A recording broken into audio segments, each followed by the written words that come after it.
سوابی میں جلسہ ہوگا، اطلاعات یہ ہیں کہ علی امین گنڈاپور صاحب ڈی آئی خان کے اندر جلسہ کر رہے ہیں، اور دوسری طرف یہ بھی کچھ شکایات ہیں، اپوزیشن الزامات لگا رہی ہے کہ آج سوابی کے جلسے کے لیے حکومتی وسائل استعمال کیے جا رہے ہیں، سرکاری فنڈ مانگے گئے تھے جنید اکبر خان صاحب کی طرف سے جو خیبر پختونخوا کے صدر بھی ہیں۔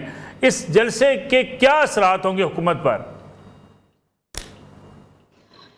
بسم اللہ الرحمن الرحیم۔ سب سے پہلے آپ کے چینل کے وساطت سے میں پورے پاکستان کے 24 کروڑ عوام کو میں گزارش کرتی ہوں کہ کل کا جو احتجاجی پروگرام ایک جلسے کی شکل اختیار کرے گا، اس کے لیے سارے پاکستانیوں کو نکلنا چاہیے، کیونکہ کل جو 8 فروری کو جو کچھ پاکستان کے 24 کروڑ عوام کے ساتھ ہوا، ان کے مینڈیٹ کو چرایا گیا اور معاشی بدحالی کا دور شروع ہوا، اسٹیل ابھی تک جاری ہے۔ تو پاکستان یہ اب پی ٹی آئی کی بات نہیں، اب 24 کروڑ عوام کی بات ہے، سب کو نکلنا ہے۔ خان صاحب نے کال دی ہے۔ جہاں تک علی امین گنڈاپور کی بات ہے، ایسی کوئی بات نہیں ہے۔ پاکستان تحریک انصاف بہت بڑی پارٹی ہے، ہم سب فیملی کی طرح ہے، سب فیملی ممبر ہے، اور پہلے آپ لوگوں کے چینل میں ہی یہی ہمارے جو بھائی ہیں جو بیٹھے ہوئے ہیں، جو ہمارے جو حکومتی بینچ میں جو بھائی ہیں، یہی آ کے کہتے تھے کہ علی امین صوبے کا سی ایم ہے اور وہ صوبے کی جو وہ ہے وسائل کو استعمال کرتے ہیں۔ اس بات کو مد نظر رکھتے ہوئے میرا لیڈر عمران خان نے سی ایم کے پی کے کو الگ کیا ہے اور جنید اکبر کو پریزیڈنٹ بنایا ہے۔ اب بھی یہی بس باتیں کرتے ہیں کہ سی ایم جو ہے، سی ایم اور جنید اکبر کے درمیان لڑائی جاری ہے، وہ مطلب ایسی کوئی بات نہیں ہے۔ پہلے جب سی ایم 2 دفعہ چیف ایگزیکٹو صوبے کے تھے، جب وہ ادھر آتے تھے یہی شکایتیں آتے تھے کہ صوبے کے مسائل لے کے یہ اسلام آباد پہ چڑھائی کرتے ہیں۔ ابھی تو آپ کو پتہ ہے جنید اکبر جو ہے ایک پرانا پی ٹی آئی کا ایک نظریاتی ورکر ہے، اس نے ایون ایم پی ایز اور ایم این اے سب کو کہا ہے کوئی فنڈ ہم سرکاری یا کوئی اپنی، ایون انہوں نے M P A M N A کو بھی کہا ہے آپ لوگ بھی کوئی وسائل استعمال نہیں کریں گے۔ ہمارے جو ہے یو سی لیول وی سی لیول پہ ہمارے ورکرز کو اس نے کہا ہے آپ لوگ اپنی مدد آپ کے تحت آپ لوگ لائیں گے۔ تو اس بات کو بھی مجھے نہیں خیال ہے کہ اس بات کو اس طرح ایشو بنائے۔ لیکن علی امین گنڈاپور صاحب سوابی کے جلسے سے خطاب کریں گے؟ ابھی تک ایسی کوئی بات نہیں، انشاءاللہ تعالی وہ آئیں گے، ایسی کوئی بات ہے ہی نہیں ہمارے پارٹی میں۔ تو وہ صوبے کے نظام کو چلا رہا ہے، وہ صوبے کا چیف ایگزیکٹو ہے، وہاں پر لا اینڈ آرڈر کی صورتحال سب کو پتہ ہے، معاشی ترقی پہ بھی توجہ دینا ہے کیونکہ ہم اپنے کارکردگی دکھانے آئندہ الیکشن کے لیے۔ تو انشاءاللہ تعالی مجھے یقین ہے سی ایم بھی ہوں گے، سارے لیڈرشپ ہوں گے، اور یہ خان نے کال دی ہے، خان کے کال پر پاکستان کے 24 کروڑ عوام بھی ہوں گے انشاءاللہ۔ ٹھیک ہے۔ اسلم غوری صاحب، آپ کی جماعت بھی خاص طور پہ الیکشن کے اوپر اعتراضات اٹھاتی ہے، وہ سمجھتی ہے کہ الیکشن جو ہے وہ اس میں رگنگ کی گئی، شکایات آپ کی بھی بے شمار ہیں، لیکن خیبر پختونخوا میں آپ کی شکایات کس سے ہیں؟ کیونکہ وہاں اگر آپ کا مینڈیٹ اگر آپ چوری کی بات کرتے ہیں تو آپ کی نشستوں سے تو پاکستان تحریک انصاف جیتی رہی ہے، تحریک انصاف سے بھی گلہ شکوہ ہے آپ کو اس بات پہ؟ بہت شکریہ ملک صاحب۔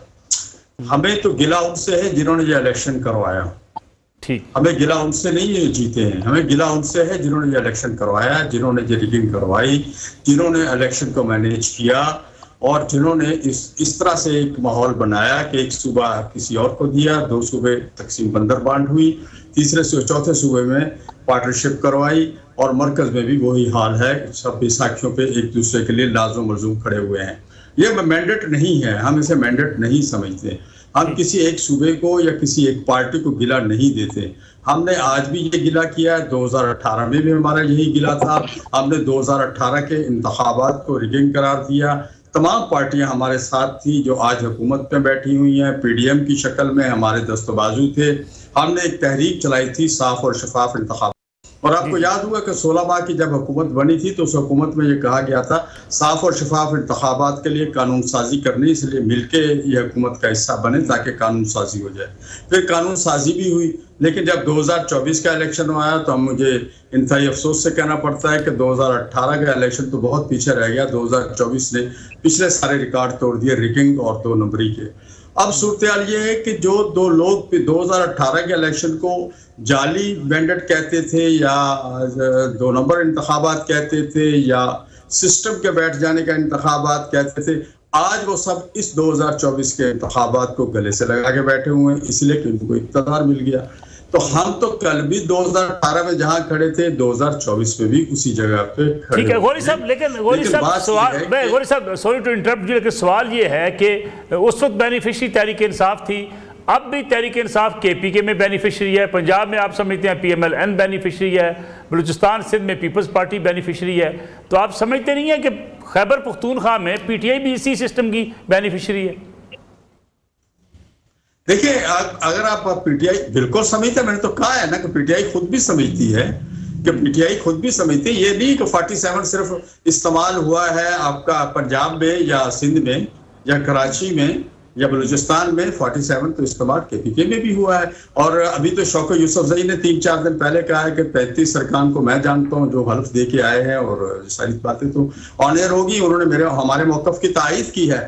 تو ہم یہ سمجھتے ہیں اوور آل انتخابات درست ہونے چاہیے، ہماری طرف سے پی ٹی آئی جیتے، نون لیگ جیتے، اینی ون جیتے، ہمیں نہ دے حکومت، لیکن انتخابات تو صحیح ہو۔ مجھے یہ تو یقین ہو کہ جو میں ووٹ ڈال کے جس شخص کو آیا ہوں اسی کو ملا ہے۔ عوام کا دن بدن ان انتخابات سے اعتماد اٹھتا جا رہا ہے، اور ہم جمہوریت سے کوسوں دور جا رہے ہیں۔ ہمیں جمہوریت بچانی ہے تو انتخابات صاف اور شفاف کرانے ہیں۔ غوری صاحب، کل کے یوم سیاہ میں آپ شامل ہیں تحریک انصاف کے ساتھ، اور سوابی کے جلسے میں آپ کی لیڈرشپ جائے گی؟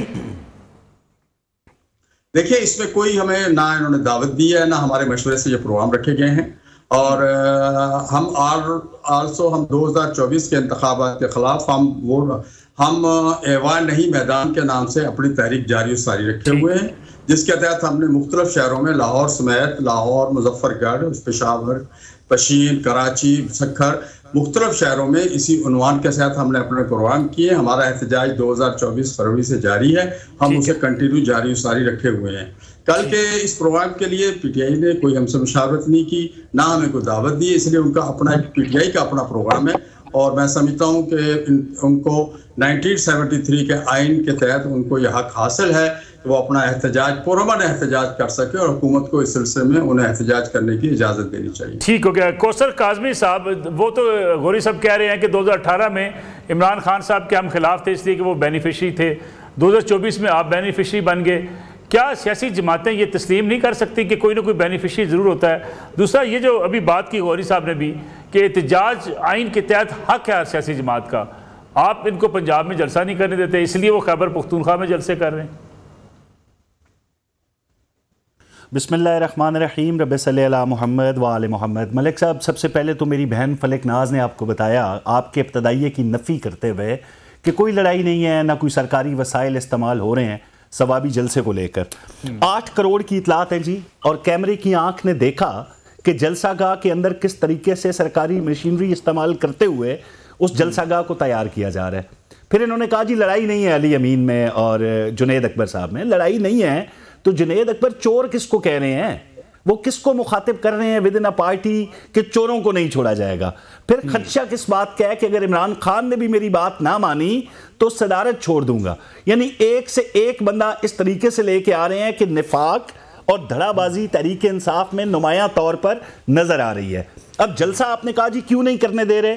ملک صاحب کیسے جلسہ کرنے دیں ایک ایسی جماعت کو جو ایک نہیں کئی دھڑوں میں تقسیم ہے؟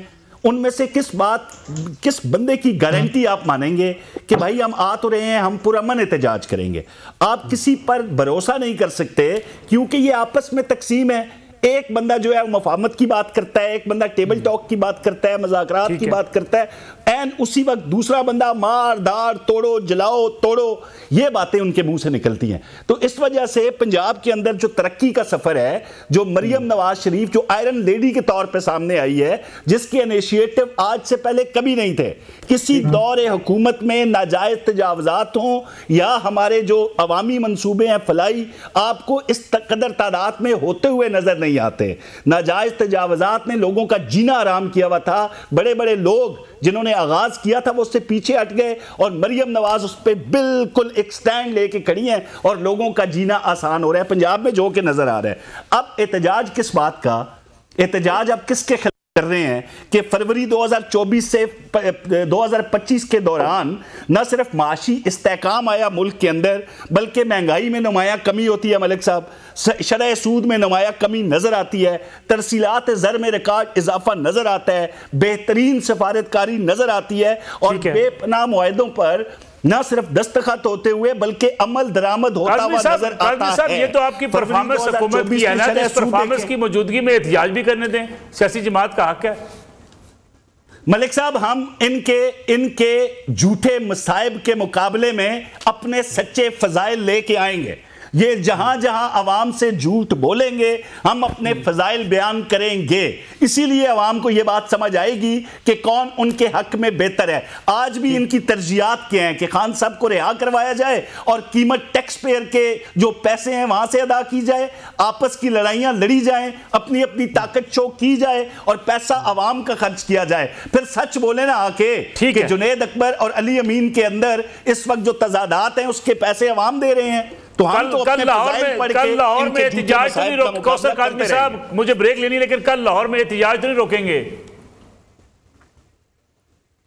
دیکھیں احتجاج ہر مہذب معاشرے میں ہوتا ہے، لیکن ان کا جو ماضی ہے وہ آپ کے سامنے ہے۔ کب انہوں نے پرامن احتجاج کیا ہے جی؟ ان کے سامنے پولیس والے ہوں، انتظامیہ والے ہوں، ایک تو بہتان ترازی کرتے ہیں کہ چادر اور چار دیواری کا تقدس پامال ہو گیا، جو کہ کبھی کوئی ثبوت سامنے نہیں لا سکے۔ تو بات یہ اگر یہ پرامن احتجاج اپنے جو ان کے قول و فعل ہے اس سے ثابت ہوتا ہے کہ یہ صرف انتشاری سیاست چاہتے ہیں۔